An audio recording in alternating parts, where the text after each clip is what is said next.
నమస్తే, welcome to UT. ప్రస్తుతం మనతో పాటు మాట్లాడడానికి BRS party senior leader fire brand Pavani Goud గారు ఉన్నారు. మేడం నమస్తే. సో బీఆర్ఎస్ పార్టీలో చీలికలు ఉండబోతున్నాయి. అసలు బీఆర్ఎస్ పార్టీ అంటే బేటా రాష్ట్ర సమితి, బేటీ రాష్ట్ర సమితి, బాపు రాష్ట్ర సమితి అంటూ కాంగ్రెస్ నాయకులు మాట్లాడుతున్నారు. ఏం చెప్తారు? బీఆర్ఎస్ అంటే తెలంగాణ కోసం పుట్టిన పార్టీ, తెలంగాణ రాష్ట్ర సమితి. బీఆర్ఎస్ పార్టీ భారత రాష్ట్ర సమితి. బాపు కేసీఆర్ గారి మీద నేరుగా తట్టుకునే శక్తులు లేక వాళ్ళ శక్తులన్నీ కలిపేసి ఎలక్షన్ల ముందట కవితక్క గారి మీద లేనిపోని నిందారోపణలు చేసిండ్రు. దానికి ఆమె శిక్ష కూడా చేయని దానికి శిక్ష కూడా అనుభవించి బయటికి వచ్చింది. ఇప్పుడు మళ్ళా అధికారం పోయిన తర్వాత ప్రతిపక్ష హోదాలో కూడా ప్రజల దగ్గర నుంచి వస్తున్న స్పందనను చూసి అవన్నీ తట్టుకోలేక బేటా, బేటీ, బాపు రాష్ట్ర సమితి అనేసి మాట్లాడుతున్నారు. ఇవన్నీ నిందలు తప్ప నిజాలు లేవు. బాపు కేసీఆర్ గారికి వస్తున్న ప్రజా ఆదరణను చూసి మొన్న ఏదైతే రజతోత్సవ సభ ఎలుకతుర్తిలో జరిగిందో దానికి వచ్చిన జన సందోహాన్ని చూసి తట్టుకోలేక ఓర్వలేక కొంతమంది చేస్తున్న కుట్రలు ఇవి తప్ప ఏం లేదు. దాంట్లో చీలికలు లేవు, చీలికలు వచ్చేది లేదు. బాపు కేసీఆర్ గారి అడుగు జాడలల్లా హరీష్ అన్న గారని, రామన్న గారని, కవితక్క కానివ్వండి, సంతన్న కానివ్వండి, ఆయన అడుగు జాడలల్లా నడుస్తారు. ఆయన గీసిన గీతను దాటరనేది మాకు అవగాహన ఉన్నది. బీఆర్ఎస్ పార్టీలో పదవుల కొట్లాట జరగబోతుంది, కంపల్సరీ కొత్త పార్టీ రాబోతుంది అంటూ కూడా మాట్లాడుతూ ఉన్నారు. ఏం చెప్తారు? ఇప్పుడు పదవుల కొట్లాటలు, పదవులు మాకేమో కొత్త కాదు. పదవుల కోసం పుట్టిన పార్టీ బీఆర్ఎస్ పార్టీ కాదు. ప్రజల కోసం పుట్టిన పార్టీ, తెలంగాణ అస్తిత్వాన్ని, ఆత్మ గౌరవం కోసం పుట్టిన పార్టీ. తెలంగాణ ఆత్మ గౌరవం కోసమే, తెలంగాణ ప్రజల అస్తిత్వం కోసమే రేపు రాబోయే రోజులల్లా కూడా కొట్లాడేది కూడా బీఆర్ఎస్ పార్టీ. పదవుల కోసము దేనికోసమో కొట్లాడే పార్టీ అయితే కాదు.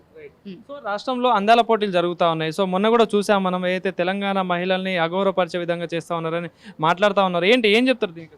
ఇప్పుడు అందాల భామలను తీసుకొని వచ్చిండు. ఎలక్షన్ల తర్వాత బాపు కేసీఆర్ గారి ఆనవాళ్లే లేకుండా చేస్తా, తురిపేస్తా, చెడిపేస్తా అని చెప్పేసిండు మన రేవంత్ రెడ్డి వర్యులు. అందాల భామలను, ప్రపంచ అందాల సుందరి మనలను తీసుకొని తెలంగాణ రాష్ట్ర ప్రజలకు పరిచయం చేద్దామనేసి అనుకున్నాడు. ఆ అందాల సుందరి మనులకు ప్రపంచ వ్యాప్తంగా కేసీఆర్ గారి కట్టడాలను, ఆనవాళ్లను పరిచయం చేసిండు.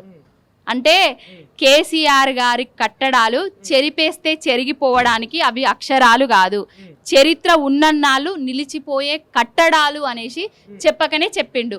అయినా ఆ పాలనా సౌధం ముందు అందాల రాసుల అందం ఎంత? ఆ పాలనా సౌధం చూసిన తర్వాత అందాల రాసుల అందమే కిందికి పోయేలా చేసింది ఆ పాలనా సౌధం, కేసీఆర్ గారి కట్టడం. ఇప్పుడు అందాల భామల మీద ఉన్న శ్రద్ధ రైతుల మీద రేకపాయే. అందాల భామల మీద ఉన్న శ్రద్ధ ఎవరైతే చచ్చిపోతున్నారో, తెలంగాణ రాష్ట్రంలో ఉన్న ప్రజలు అస్తావ్యస్తం అయిపోతున్నారో వాళ్ళ మీద లేకపాయే. అందాల రాసుల మీద ఉన్న శ్రద్ధ నువ్విచ్చిన హామీల మీద లేకపాయే. 200 కోట్లు పెట్టి అందాల రాసులను తీసుకొని వచ్చినావు తెలంగాణ రాష్ట్రానికి. దానిలో కమిషన్ల కోసమే నువ్వు అందాల రాసులను తీసుకొచ్చినావు. 100 కోట్లు ఖర్చు పెట్టినావు కావచ్చు, 100 కోట్లు అయితే మీ జేబులల్లో నింపుకుంటారు. కాళేశ్వరం ప్రాజెక్టు ఒక పిల్లర్ను సెటరైట్ చేస్తే ఆ ప్రాజెక్టు వాళ్ళే, అది కట్టినోళ్ళే మంచిగా చేస్తారు. దాన్ని చేయలేక, నీళ్ళు ఇయ్యలేక ఎడారిని చేస్తున్నాడు రేవంత్ రెడ్డి. అయినా అందాల బాములను తీసుకొచ్చి నీ మంత్రులు, నువ్వు తాంబాలంలో కడుగు పెట్టి, వెండి చెంబులు పెట్టి నీళ్లు పోసి మీరు కడుగుతే మంచిగుంటుండే కాళ్ళు. మా తెలంగాణ ఆడబిడ్డలను ఎవరినెవరినో అక్కడ పెట్టి అందాల రాసుల కాళ్ళు కడిగిత్తిరి. మాస్టర్ మైండ్స్ కామర్స్ చదవాలనుకునే 10th ఇంటర్ విద్యార్థుల తొలి ఎంపిక. వాళ్ళ పొడిగుడ్డ పెట్టి కాళ్ళు దూడిపిస్తుంది. ఇంతకన్నా అన్యాయం ఏమన్నా ఉంటుందా? అంటే తెలంగాణ ఆడబిడ్డలంటే ప్రపంచంలో ఉన్న అందగత్తెల కాళ్ళు గడిగిచ్చిన లెక్క చేసినావు నువ్వు. ఇప్పుడు మా ఆత్మ గౌరవాన్ని దెబ్బతీసినావు. ఇప్పటికైనా ఇజ్జత్ తెచ్చుకొని నీకు ఇంతనన్నా సోయి ఉంటే ఇలాంటి పిచ్చి పిచ్చి పనులను మానుకో. 2029లోగా తెలంగాణ ఆడబిడ్డలన్నీ కోటీశ్వరులు చేస్తా, వాళ్ళని ధనవంతులను చేస్తా అని రేవంత్ రెడ్డి గారు నిన్న అచ్చంపేట సభలో మాట్లాడుతున్న పరిస్థితి ఎట్లా చూస్తావు? 2500 శాతగానోడు 1,000,000 మంది మహిళలను కోటీశ్వరులను చేస్తాడట. దేంతో నవ్వాలండి? మహిళలకు, ఆడబిడ్డలకు స్కూటీలు ఇస్తా అన్నోడు ఇప్పటి వరకు ఒక్క స్కూటీ కూడా ఇయ్యనోడు కోటీశ్వరులను చేస్తాడా మహిళలను? తులం బంగారం ఇయ్యనోడు రేపు మహిళలను 1,000,000 మందిని కోటీశ్వర్లను చేస్తాడా? ఎవరు నమ్ముతారు? ఇసొంటి నీళ్ళల్లో దెబ్బేసే ముచ్చట్లు ఇక్కడైనా మానుకోవాలి. ఏదన్నా ఉంటే మంచి ముచ్చట్లు మాట్లాడు. గిది ఇస్తా, నా దగ్గర గిదున్నది, గిది లేదు అని చెప్పు. మొన్ననేమో ఉద్యోగస్తులు ఏదో అడిగినందుకు నన్ను కోసి కారం పెట్టినా కూడా, నన్ను తిన్నా కూడా, నన్ను అద్దుకున్నా కూడా మీకు రూపాయి రాదంటివి. 200 కోట్లు పెట్టి అందాల బామలను తీసుకొని వత్తివి. అవి గత ప్రభుత్వం అప్పులు చేసింది, అప్పులకు వడ్డీలు కట్టలేకపోతున్నాం, అందుకనే ఇప్పుడు రాష్ట్రాన్ని నడపలేకపోతున్నాం, ఎక్కడికి పోయినా కూడా డబ్బులు దొరకట్లేవు, దొంగలు లెక్క చూస్తా ఉన్నారని మాట్లాడుతూ ఉన్నారు. ఇప్పుడు ప్రపంచ వ్యాప్తంగా తిరిగి తెలంగాణ రాష్ట్రం అప్పుల పాలైందని చెప్పిన ఎదవేయబడు. మళ్ళా ఢిల్లీకి పోతే చెప్పులు బయట ఉంటే మోసుకొని వస్తాం అన్నట్టుగా మాకెవడు అపాయింట్మెంట్ ఇస్తే లేదన్న ఎదవేయబడు. బాపు కేసీఆర్ గారు లక్షల కోట్ల ఆస్తులను సృష్టించిండు తెలంగాణలో. ఆ లక్షల కోట్ల ఆస్తుల గురించి మాట్లాడతలేడు ఈ ఎదవ. కూట్లో రాయి తీయనోడు ఏట్లో రాయి తీస్తాడా అన్నట్టుగా ఉన్నది ఈ ఎదవ ముచ్చట్లు. ఒక్క శిలాపలకం పెట్టలేదు. నువ్వు శిలాక పలకానికే 1,50,000 కోట్ల పైసలకు అప్పులు చేతివి. కేసీఆర్ గారు కట్టిన ప్రాజెక్టులకే రిబ్బన్ కటింగ్ చేయడానికే నువ్వు గన్ని కోట్ల అప్పులు చేతివి.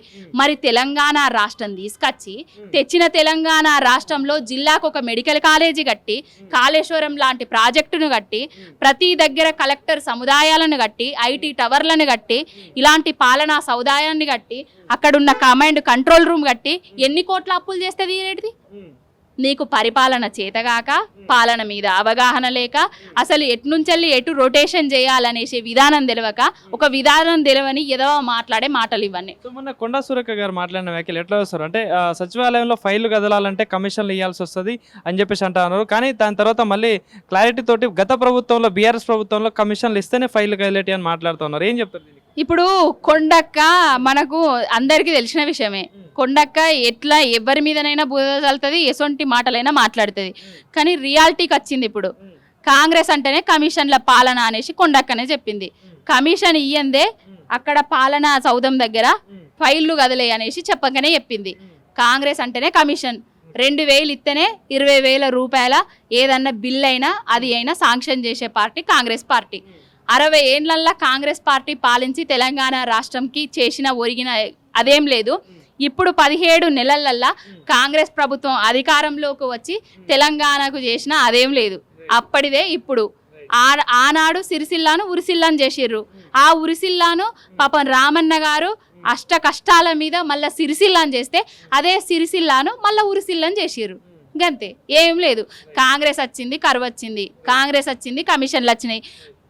ఒక టీ దుకాణం దారుని దగ్గర నుంచి మొదలు పెడితే, ఒక పండ్ల కొట్టు దగ్గర నుంచి మొదలు పెడితే, చిన్నగా ఒక ఫుట్పాత్ మీద బొమ్మలు అమ్ముకునే అమ్మ దగ్గర నుంచి మొదలు పెడితే, పెద్ద పెద్ద రియల్ ఎస్టేట్ దందాల దాకా కమిషన్లు అందుతున్నాయి అనే మాట వాస్తవము. కాంగ్రెస్ వచ్చిన తర్వాత బాపు కేసీఆర్ గారి పాలనలా పేదోడు బతికిండు, పెద్దోడు బతికిండు, అందరు బతికిర్రు. కాంగ్రెస్ పాలనలా ఎవడు బతుకుతున్నాడు? కాంగ్రెస్ వాళ్ళు తప్ప ఎవ్వరు బతుకుతలేరు. మంత్రుల ఆస్తులు పెరుగుతానే, ముఖ్యమంత్రి ఆస్తి పెరుగుతుంది, అందాల రాసుల చుట్టూ అందమైన వాళ్ళు తిరుగుతారు. మా అందమైన తెలంగాణ వాళ్ళను మాత్రం మర్చిపోయినరు. అంతే, ఏం లేదు. Thank you. Master minds commerce చదవాలనుకునే 10th ఇంటర్ విద్యార్థుల తొలి ఎంపిక